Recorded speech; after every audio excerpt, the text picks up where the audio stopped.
I'd like to begin with a nigun that will set this tone for the talk.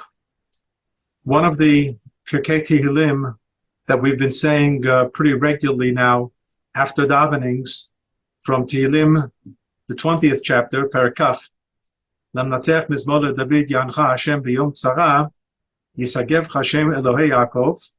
So at the end it says, Eile Varechev Ve'eile Vasusim V'anachnu B'Shem Adonai Eloheinu Naskir. There are those who put all their hope in their horse and chariot, translated in the modern idiom, in the tanks and the artillery and the air force. V'anachnu B'Shem Hashem Eloheinu Naskir. We are going to move on with Shem Hashem, with God's name.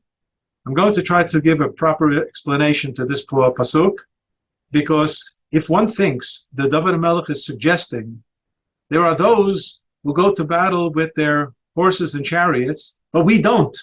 We go with a book of Tehillim in our hands. That is a false understanding of the pasuk. We'll see in a moment what David HaMelech had in mind, but just to set the tone. Nigun made it many years ago.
Eile Varechev ve'eile Vasusim V'anachnu B'Shem Adonai Eloheinu Naskir. To understand this pasuk properly, I'd like to just veer over to a Mishnah in Pirkei Avot. It's a pretty famous Mishnah in the 3rd chapter that says, Rabbi Shimon says, Ha'malech b'derech, if somebody is traveling on the road, v'shoneh, and he's studying Torah, u'mafsik mi mishnato, and he takes a break from his studies, and he gazes at the beauty of nature all around him. Ve'omer, and says, Ma na'eh ilan zeh, ma na'eh nir zeh. What a beautiful tree, what a beautiful pasture, ground, greenery, and so on. Says the Mishnah, Ma'aleh alav ha'katuv ki'ilu mitchayev benafsho. He does not deserve to continue to live. This is very strange. Why would Chazal bring such a thought that to appreciate the beauty of nature is actually somewhat a capital punishment offense? That can't be. So the Vilna Gaon explains that the key word in this Mishnah, for its proper understanding, is umafsik mimishnato. He took a break from his studies, and he separated between Torah study and appreciation of the beauty of nature. What we have to do is integrate the beauty of nature into our Torah study. There is somewhat of a separation here, a mechitza of sorts, that does not belong there. And that is the real problem. And so too, the Vilna Gaon's understanding of Sheker Hachen Vehevel Hayofi, the pasuk at the end of Mishlei that we sing on Friday night in Eshet Chayil. Sheker Hachen Vehevel Hayofi, that beauty and aesthetics is all false and vain. But Isha Yirat Hashem, Hi Tithalal, the God-fearing woman, she is the one we are to extol. So the idea is Sheker Hachen Vehevel Hayofi Bilvad. If all we're concerned about is the Chen and the Yofi, that is really a Sheker and a Hevel. That's really nonsense and a lie. But if there's Isha Yirat Hashem, and she also has the Chen and the Yofi, Hi Tithalel. This is the full appreciation. And that's how we are to understand David HaMelech. It would be ridiculous to suggest that David HaMelech said, Eile v'rechev, eile v'asusim. There are those who go with their armaments, with their tanks and their artillery and air force. But we just go with the book of Tehillim, and that's how we do battle. David HaMelech didn't do that. David HaMelech was a warrior. He knew how to do battle. But David HaMelech was saying, there are those who only have their rechev and susim, who only have their armaments, who only have their tanks and their artillery. But we, with our army and fully supplied, B'Shem Hashem Elokeinu Naskir, we move on. And this is exactly how Yaakov Avinu taught us. At the end of Yaakov Avinu's life in Parshat Vayechi, so he tells Yosef that he conquered the city of Shem, and he says, "Asher v'ani natati lecha Shem echad alechecha." It's in Breshit, Perek Memchet in Parshat Vayechi. Asher lekachti miyad he'emori v'karbi u'v'kashti, which I conquered from the Amorites with my sword and my bow. So the Gemara tells us that cherev is tefillah, is prayer, and keshet is not really a bow and arrow, but it's bakasha, it's petition. And so the Onkelos translation of Becharbi u'Vekashti in Parshat Vayechi is Bitzaluti u'Vahuti. Well, we're familiar with these two words in Kaddish. After every davening, when the Chazan says Titkabel tziloton u'Vahuton dechol Beit Yisrael, that God should accept our tefillot and our petitions. Tziloton u'Vahuton. And this is what Onkelos says is the Charbi Bekashti. Was Yaakov Avinu suggesting that when he had to do battle, he only used the power of tefillah? No. He had the cherev and keshet. There's a pshat, there's a simple reading of the psukim, no doubt. And we know from Rashi in Parshat Vayishlach, when Yaakov prepares to engage, to confront his brother Esav, so he has doron, which is gifts, which is perhaps to say the diplomatic route, and there was tefillah, which is the theological, spiritual route, and there was milchama. Yaakov Avinu was prepared to do battle. Simple as that, do battle. And so too, when he talks about taking over Shem, becharbi u'vekashti, it was cherev and keshet, it was the arms that he had, but behind and augmenting the arms was the tefillot. And hence, that's the pshat, Eilu v'rechev, Eilu v'asusim. There are those who go with rechev and susim alone. We, with the rechev and susim, b'shem Hashem Elokeinu naskir. Now, in a scenario like we have today, where there are so many soldiers now on guard, they just brought up 350,000 reserves. So we have tremendous amount of manpower in uniform, both in the north and in the south, and also scattered out in various parts of the country. I have a son-in-law right now who was drafted in this situation, but he was sent to the Gush Etzion area for whatever reasons. And but we have a son up in the north, on the northern border. He's a Mempei, which is a Mefaked Pluga, a commander of one of the units of the paratroop crack units. So he's stationed over there. And many people think, okay, those who are in battle, they're in battle. And those who are not in battle, what's left for us to do? So there's really two things what's left for us to do. And one is to be supportive in whatever way we can be supportive. And believe me, OUisrael has gone really beyond the call of duty in terms of where OUisrael can be supportive, and in tefillah. Because if somebody's twiddling their thumbs listening to the news, it's better to open up a book of Tehillim and augment our fighters with the words of Tehillim. And you see this already with Moshe Rabbeinu in the end of Parshat Bishalach, where the first war takes place against the Amalek. And believe me, we're looking at Amalek right now, without a doubt.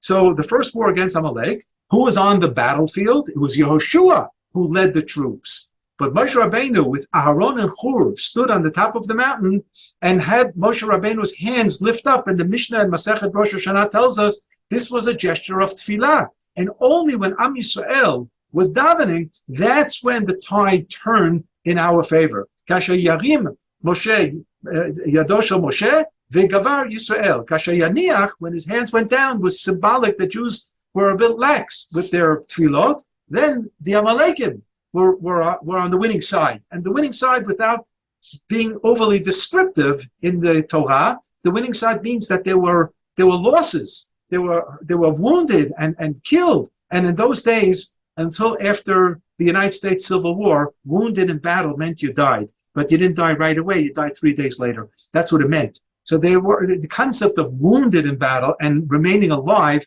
was something that's pretty modern in warfare, in the history of warfare.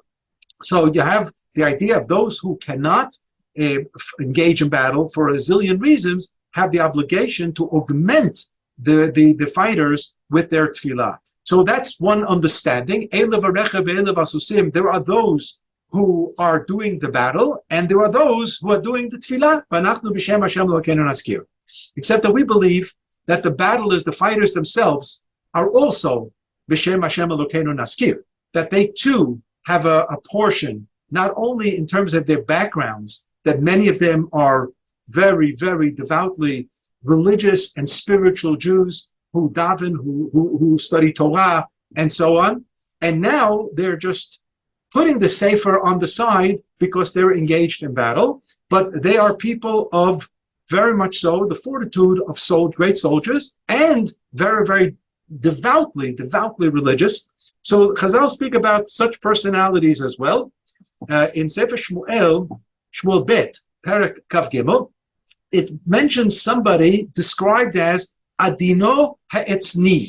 Exactly what is this Adino Ha'etzni? The word Adin comes from the word refined, Adin Nefesh, and Etz means strong.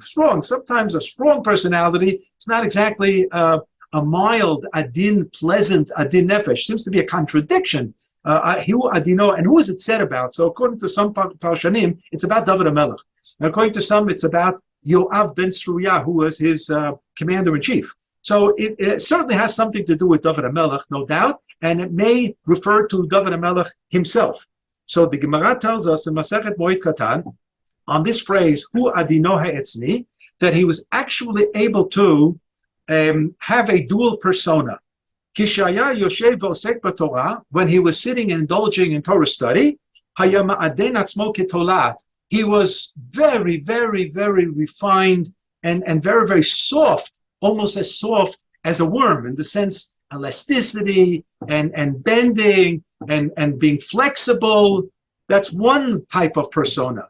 But when we went out to do battle,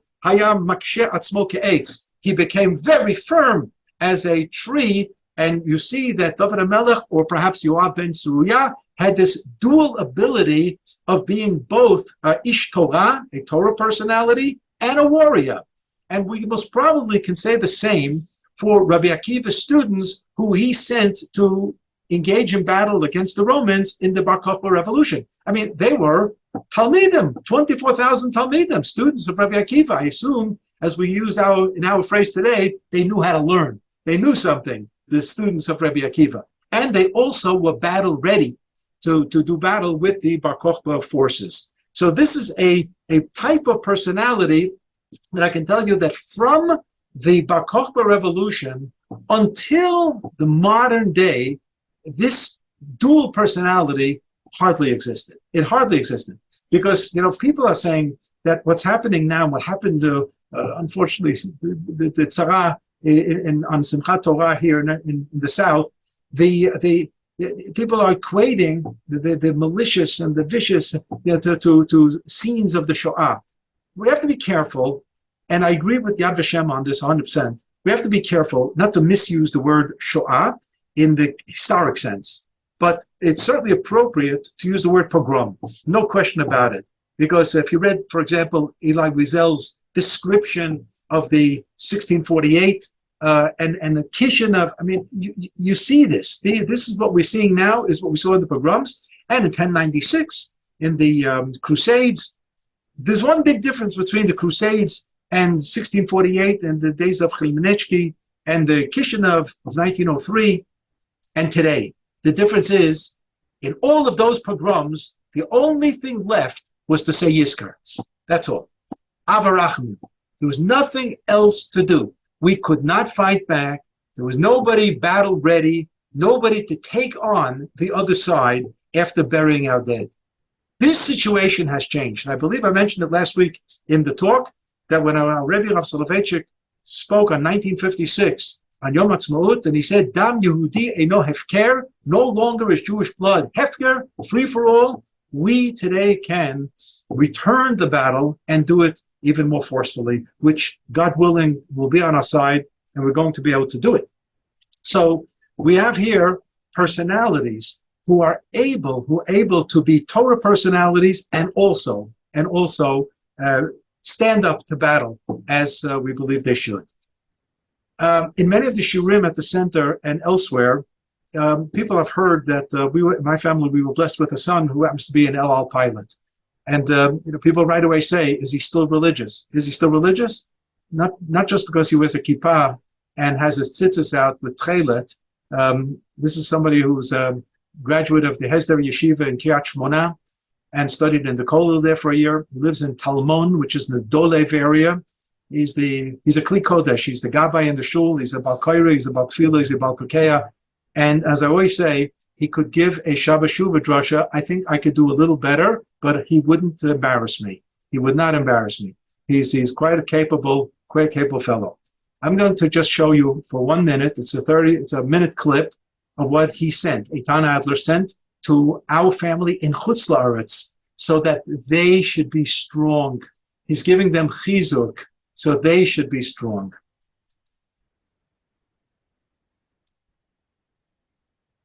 Hello to all our friends and family abroad. I want to wish you a Shabbat Shalom here from beautiful Israel. True, we're going through some tough times, but we're strong. We need your support, tefillot, limud Torah, tefillot shel tinokot shel Beit Rabban. All together, Be'ezrat Hashem, will give us the strength to beat the enemy, defeat the enemy, annihilate the enemy, and help us rebuild what was broken. Thank you very much for your support. Love you all. Shabbat Shalom. I hope you saw that. Saw it? Okay. That's called Nachas. And the Kadosh Baruch Hu should really, really, really protect him, his buddies, and all the other Chayalim and Shotrim, the police and the Magav and everybody else who's involved in this. It's a long haul. It's a long haul. And God should be with us, Mitzvah Hashem. And he will be with us. There's no reason they shouldn't. On Rosh Hashanah Yom Kippur, we said in the Natana Tokef, U'tshuva, u'tfilah, u'tzdaka, ma'avirin et ro'a hagzera. So you have the big three, Tshuva, Tfilah, and Tzedakah. Now, everybody has their private file, what they're going to deal with on Rosh Hashanah Yom Kippur, in terms of whatever sins, iniquities they may have. But there's also a concept in Halacha called Chovot HaTzibur. There are communal issues, and sometimes the community sins, sometimes OUisrael sins. And even though when you say OUisrael, the whole is nothing but the sum of the parts. So it's going to be individuals who are going to do or not do things that contribute to the Avera of the whole. When Chazal say that the second Beit HaMikdash was destroyed because of Sinat Chinam, because Jews did not like each other, putting it mildly, that doesn't mean that every individual Jew just was not a nice fellow to the next neighbor. It meant that if everybody acted like that, then there's something wrong. There's something wrong with society, with the general country, with the general nation. For example, the Mishnah tells us in Masechet Avot at the very end, it says that there are 4 different categories of human beings. So there are those who say, what's mine is mine, what's yours is yours. What's mine is mine, and what's mine is yours. I'm willing to share. Or what's yours is yours, and what's yours is mine. I mean, that's, in Yiddish we'd say that's a chazan. What's yours is yours, and what's yours is also mine. But if somebody says what's yours is yours, and what's mine is mine, Mishnah says that's called Beinoni. He's not a big tzaddik, but he's not a big rasha either. He doesn't want to share with others, but he's not interested in taking from others. So he's somehow in the 50-50 line. But then the Mishnah says, V'yesh Omrim, and some say that's called Midat Sdom. That means he belongs to the society of Sdom and Amorah. Why? It seems that he didn't do anything really wrong, viciously wrong, So why should it be associated with stone? So I once heard from Rabbi Meyer Berglas from Midreshet Moriah fame. He once said that if Mishnah says ha'omer, if somebody says, an individual says, what's mine is mine, what's yours is yours. So he's not a big tzaddik, he's not a big rosh. But if yesh omrim, if everybody's saying that, if the whole society is built on what's mine is mine, what's yours is yours, and not interested in listening to your troubles, and not interested in helping you, and he's not interested in listening to my tzaras, that's midat stone. That's what stone is all about. And unfortunately, what was going on here in the country, I'm not going to point fingers now at sides, but there was a horrible atmosphere permeating the entire nation that summed up what Sinat Chinam was all about. And people would ask me, how are we going to get out of this? And I said, tragically, most probably a war. That's a very sad comment, but it's a formula that always works. And look, unfortunately, I say with great pain that I think I was correct on this one. The war brings out the best of us. That's for sure. And the tshuva that Am Yisrael had to do from Sinat Chinam, I think we can put on a silver platter and hand it to HaKadosh Baruch Hu in our tefillot and say, look, we turned it around. That's what tshuva is all about. We turned it around. We're not looking at political affiliations. We're not looking about what type of kippah you're wearing. We're not looking at now what shul you daven and what shul you don't daven in. We're not looking about the height of your mechitza, whether you have a mechitza.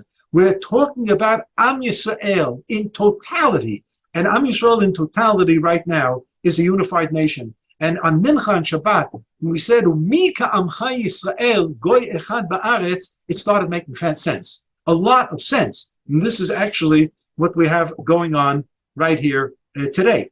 So you have tshuva. Tefillah, there's no doubt there's been upgraded tefillah, both on the private level as well as in the shul's level. To say that we're saying Avinu Malkeinu on Shabbat. So both the Rabbanim here, as well as my dear Rabbi in America, Rav Hershel Shechter from YU, gave the Psak Halacha to the RCA, the Rabbinical Council of America, that the Rabbanim should say Avinu Malkeinu on Shabbat. When do we say Avinu Malkeinu on Shabbat? Only by Nila and Yom Kippur, the only time. Because if Yom Kippur comes out on Shabbat, we do not say Avinu Malkeinu in the evening or in the morning after Shacharit or by Mincha. We say it only by Nila. And Rav Shechter says this is Nila time. And therefore we have to say Avinu Malkeinu even on Shabbat. So we have upgraded our tefillah to the highest levels of za'akah and tza'akah, and we're screaming and shouting to HaKadosh Baruch Hu. And tshuva, tefillah, u'tzedakah. Tzedakah is a big word, and tzedakah means everything that's covered by gemilut chesed, all kinds of assistance. And tzedakah is not only a handout of cash, but it's also of our time and energies, and so much. Whether you were sitting preparing sandwiches for the soldiers, whether you were winding tzitzis for the non-religious soldiers who were asking for tzitzis, and came a request from the army to put together tzitzis on green begadim, and this was done. Thousands of tzitzit were made. If it had to do with anything of supplies, that some of the soldiers may have been a little bit short-handed, and they were compensated because of the country, the people pulled themselves together. This is unreal amount of gemilut chesed, and the Gemara says in Masechet Sanhedrin, she'ein Yerushalayim nifdeit ele b'tzedakah, that tzedakah is clearly the prescription of that which will grant us a tremendous Yeshua, and hopefully Kadosh Baruch Hu is going to see favor in our eyes that this is going on. But what does it mean, Ma'avirin et roa ha'gzerah? That Kadosh Baruch Hu will take the evil out of the gzerah. It means the gzerah, unfortunately, is still a gzerah. An edict is an edict. And sometimes it is impossible to pray for the total erasure of the edict. We try in Avinu Malkeinu, Hafer Atzat Oivenu. We say certain things. We do ask Kadosh Baruch Hu, but we do recognize that if we cannot have the total erasure of the edict, the bad, evil edict, but a Kadosh Baruch Hu can take the sting out of it and make it a little bit more palatable, a little bit more acceptable, with less pain, maybe with some ogmat nefesh, as we say, with some aggravations in life that we're willing to accept. And it was the Kabbalists who actually made this observation with regard to Avraham and Yitzchak at the Akedah. So the Torah tells us, "Vayakod et Yitzchak beno," Avraham Avinu binds Yitzchak to the altar, to the Mizbeach. So the Zohar says, Avraham Avinu, who represents Chesed, Midat HaChesed, is now binding Midat HaDin. Din means absolute judgment. And absolute judgment means if you jump off the roof, so gravity is going to bring you down and you're going to be killed. You can't do tshuva while you're falling. The person jumps off the roof thinking he's going to commit suicide and then has charata. He regrets what he just did. It's not going to help him at all because the laws of gravity have kicked in, and this is the Elokim, Bereshit bara Elokim et hashamayim v'et haaretz, Mother Nature with capital M and capital M. This is what's going to happen. There is no return from Midat Hadin. But the Torah teaches us that Shem Havaya, Yud Kei Vav Kei, is Midat HaChesed Barachamim. And a Kadosh Baruch Hu can do things to undo Midat Hadin. So the Kabbalists in the Zohar say that this is the Akedah. Vayakod et Yitzchak beno. That Avraham Avinu, who's Midat HaChesed, binds. He now captures Midat Hadin of Yitzchak and allows the Midat HaChesed Varachamim to sprout forth.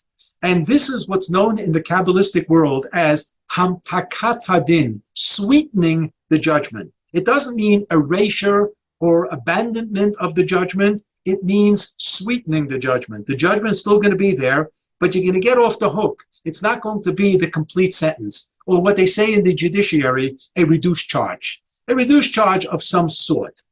So this something is extremely important to understand Roa Hagzera. And do you remember on Yom Kippur, no fewer than 5 times at the end of each Shmon Esrei, when we say Elokai Acha lo notzarti eni kedai, v'achshav shenotzarti ki'ilu lo notzarti, afar ani b'chayai, kal v'choma b'mitati, yiratzon l'fanecha Hashem Elokai. We ask God, Shalo echkete od, help us that we shouldn't sin again. But what we did sin, please erase. Mechok b'rachamecha, avalo ayedei yisurim v'chalayim ra'im. Erase them, erase those, but not by using difficult distress and illness. Chayalayim ra'im. So our Rabbi Rav Soloveitchik said, did you ever hear of Yisurim Tovim? The word ra'im seems to be superfluous. It says Yisurim. That's enough. Why do you have to say Yisurim Ra'im? Evil, bad, terrible, horrific. Nobody ever heard of Yisurim Tovim, good Yisurim. The answer is that there are Yisurim and there are Yisurim. There are those that are intolerable and are unfortunately so difficult that the human being just cannot recover. And there are those where it's painful, very painful even, but we recognize that it could have been worse. My father used to have a phrase, he used to say it often in life, it can always be worse. It's almost a Jackie Mason line. It can always be worse, a very Jewish attitude. But that's what Hamtakat Hadin is. We recognize that, you know what, it's bad, it's even terrible, but it could have been worse. It could have been worse. And that is called Hamtakat Hadin. A person receives after a doctor's report of a particular illness, but there's treatment to it. And treatment is going to be lengthy, but God willing, you'll get through it. So the news is not good when you hear the diagnosis, but you're already told that there's something to do about it. So it's not like when they tell you, look, you have this and this, and sorry, there's nothing to do. Yisurim Ra'im is the end game. There's nothing to do any longer. But we, Baruch Hashem, have what to do. There's a Mishnah at the end of Masechet Sotah, and it tells us about what's going to be in the era right before Yemot HaMashiach. It's called Ikveta the Mashiach, the period and the footsteps of the Mashiach. It says all kinds of things, that chutzpah is going to reign supreme, and children are not going to have respect for their parents. Something you read that Mishnah and you say, hello, Higanu, here we are. This Mishnah has come to fruition without a doubt. But the last line is very troubling. The only thing we have left, the only recourse, is to rely on God. And I remember our Rabbi Rav Lichtenstein quoted a great professor who's still with us, but unfortunately had a severe accident and is cognitively not really with us, Aviezer Ravitsky. And he explained that Mishnah in an interesting way. He said, that's not a bracha. That what's left is to rely on God. He says, that's not exactly a bracha. If all that's left is to say a perek Tehillim, oy vavoy lanu, we're in bad shape. We're really in bad shape. OUisrael was never told. The only time that I recall in the Chumash, in the Torah, we're told sit back and leave the driving to us is at the Yam Suf, where Kadosh Baruch Hu says, Hashem yilachem lachem ve'atem tacharishun. That's the only time. Afterwards, by Amalek, you have to fight. With Midian, you have to fight. Yeshua conquering Eretz Yisrael, you have to fight. And that's it. That's the way, Derech Shalka Shalayim. That's the way Kadosh Baruch Hu wants us, that we have to raise our hands and do what we have to do. So we understand that it comes with a price. The price, unfortunately, has been paid already in the last 2 weeks. Bitter price. And the numbers keep going up and up and up. 1,400, they say 1,400 plus. And the Chatufim, those who are in hostage, Rahman al-Itzlan, and there's 100 unidentified. We don't know where they are. It's a real mess. And take to. You know, the Torah tells in the Parshat Shmot with regard to the Mitzrayim by Makat Bechorot, Ein Bayit Asher Ein Shames. There's no house without a dead body. Here I use the word mess, M-E-S-S. Every house there's a mess. There's a real mess in people's lives. Everything is completely disheveled. And unfortunately, last week I was going shiva hopping. It's a bad term, I know. I used to use it for sukkah hopping on Cholamoid Sukkahs to go see how other Sukkot were decorated, and I'm going from one shiva to the other. Some people we knew and some people we didn't know, and it's just really a horrible situation. But when one thinks just a moment, take a deep breath, and think that the situation could be worse, and it was worse with OUisrael, and Kadosh Baruch Hu gave us the ability now to turn it around, and God willing, we will turn it around. And therefore, when we finish Aleinu L'Shabeach every single day, 3 times a day, there are a few lines that are in small print. And you know what happens in many shuls in small print? Small print means you don't say it. You don't say it. I mean, people have nicknamed Aleinu L'Shabeach. It has an interesting nickname, Tfilat HaDerech. We have 1 foot out the shul. You know, Aleinu L'Shabeach, you're out there. Tefillin is off already, Talis is off already. 1 foot out the door, and so on. But then there's two or three psukim, one from Mishlei and one from Yeshayahu. Al tira mipachat pitom umishoat rishaim kitovo. Do not fear from the Shoah. Here comes the word Shoah. This is where it comes from this pasuk in Mishlei Perek Gimel. Al tira mipachat pitom. Don't fear from sudden fear, something that all of a sudden out of nowhere caught you off guard, or from the Shoat Rishaim Kitavo. Why? Utza Eitza Kita Tufar. Kadosh Baruch Hu is gonna, they may have ideas, they may have plans, but Kadosh Baruch Hu is gonna break their plans. Utza Eitza V'Tufar. Dabru Davar, because the Kadosh Baruch Hu is going to be able to show us that he will eradicate. Dabru Davar V'Lo Yakum. What they had in mind will not take place. Why? Ki Immanuel, because God is with us. Kadosh Baruch Hu is with us. And therefore, all of those eitzot, utza eitza, v'tufar. So there is a famous niggin of utza eitza that was composed by somebody whose yahrzeit is today, on the 7th of Cheshvan. And I'm referring to, and I never really knew that he was a musical composer, because he was a great Rav of the town of Pietriskov. Those who know Rena Quint, her parents came from Pietriskov, were married there, and this Rav, I'm going to say his name, is a signator on the Ketubah of Rena Quint's parents. It's unbelievable. Pietriskov, I visited there several times. He was a Rav in Sanuk before, and he was the great Rav of Lublin, and the founder of the Yeshiva Chachmei Lublin, and the organizer of the Daf Yomi 100 years ago in 1923 at the Grand Aguda Convention in Vienna, where you go into YouTube, you can see the Chavetz Chaim for 8 seconds walking. And by me, Chavetz Chaim was like, a wall picture, a drawing. And there he was in a video clip, 1923, Chavetz Chaim. And he was in his lower 90s already by then, or upper 80s for sure. And at that convention, Rav Maya Shapiro, Zecher Tzadik Livracha, suggested and proposed the Daf Yomi, a program that has unified Am Yisrael no matter where you are. So if you're doing Daf Yomi, and I'm sure Rav Maya Shapiro in 23 didn't think for a second about the thousands of women who are studying Daf Yomi today, like my wife. You never would have imagined the tens of thousands of men who are studying Daf Yomi. Kids are studying Daf Yomi. So you go on a train, you go on a plane, you meet somebody, there's something to talk about. The Daf, that page of Masechet Kedushin that every single person is studying today, they're identical. But I didn't know he was a composer, and he composed. Rabbi, if you could be Yeah.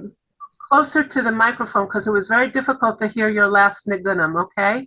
Yeah. And I think everybody really wants to hear.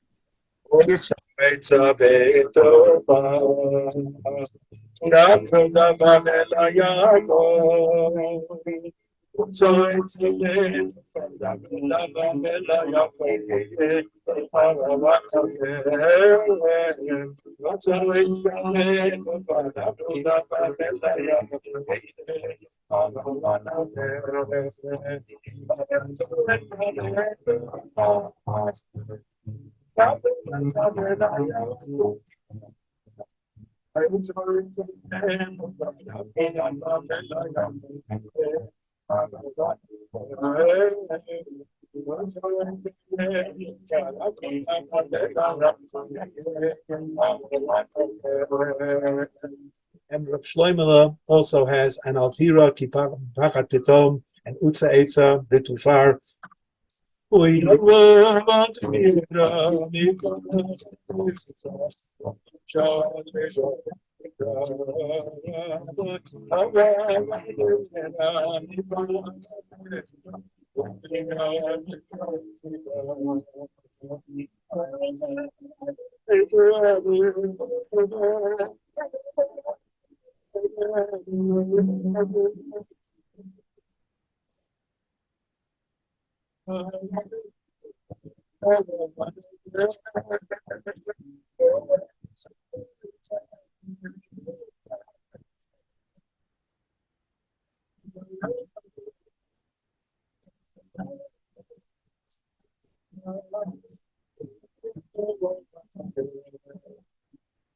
little better? Miss Ada? A little bit better, but it was hard to hear some of the singing. You'll hear it on the recording. Unfortunately, I don't know. I guess maybe you needed a mic to do. Miss Ada. So anyway, I want to wish each and every one of you you should have a Yom Shaket, a quiet day, and God willing, you should send us the Yeshua today. We started saying Tal Umatar Livracha, and as we said in Tfilat Geshem on Shmini Atzeret, that fateful day, should be Livracha v'lo lichlala v'lechaim v'lo lemavet. The Kadosh Baruch Hu should give us all the brachot of the land, the sova v'lo lirazon, and should give us the bracha of shalom, of oseh shalom b'momav, v'yaseh shalom aleinu, v'kol Yisrael yemu amen.